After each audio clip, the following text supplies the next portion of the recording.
Hello, my fabulous art friends. Today, we have learned about Yayoi Kusama, and we're going to create pumpkins for fall using her dotted method. So, I'm looking for everyone to have a piece of paper and something to draw with. A pencil is preferred. That way we can erase things that we don't like or would like to change, and then you can go back later and make those changes. I'm going to use a marker just so it shows up a little bit better on my paper for you to see. Now, when you have your paper, you're going to make sure you're holding it landscape style, not portrait. Remember, this is portrait, and this is what we use when we're drawing people or faces. Landscape works a little bit better for pictures of objects and places. So what I'm going to do is I'm going to start near the middle of my paper, kind of near the top, and I'm going to make a long oval. But this oval is not going to be shaped like an oval. It's going to have some curves and waves in it. Let's see, go around and close that oval up. I'm going to continue to create curved lines coming out of the sides, blossoming my pumpkin out. So starting right here at that same line and connecting at the bottom, creating the same over here. Your pumpkin does not need to be symmetrical. Symmetrical means the same on each side, because when pumpkins grow, they grow in all sorts of different shapes and directions, and they're not usually perfectly symmetrical. Just going to keep continuing to add these lines. You can add as many or as few as you would like. I'm going to stop right here with 5 sections. I'm going to add a top to my pumpkin, making a zigzag and bringing that back into the top. I also like to create some lines coming out of that.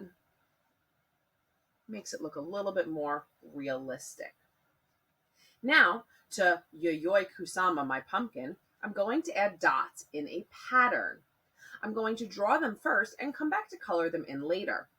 She liked to use different sized dots, and she liked to create them in lines. So as I create my dots, I'm going to follow a pattern.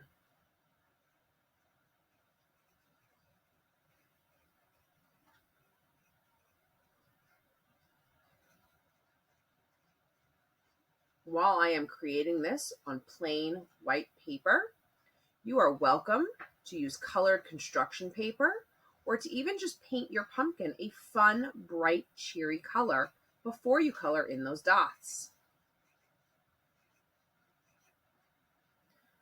I'm going to continue to make patterns of dots that go with the curves of my pumpkin.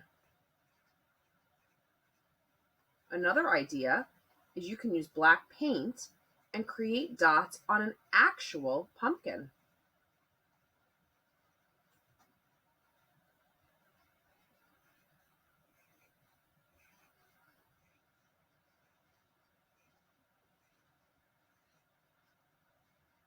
Again, I'm going to make sure that I'm following the same pattern.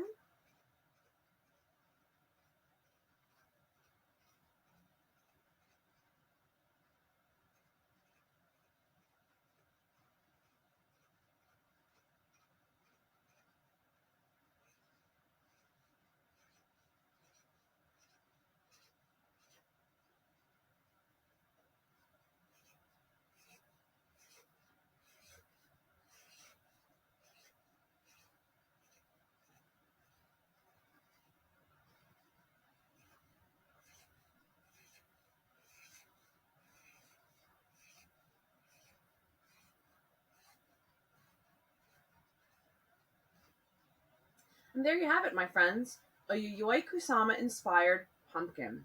In order to complete this, I would now color in every single dot.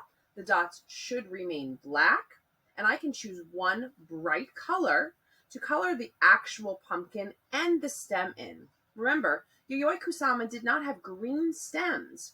When she created colorful pumpkins, the color of the stem was the same color as the pumpkin. Happy creating!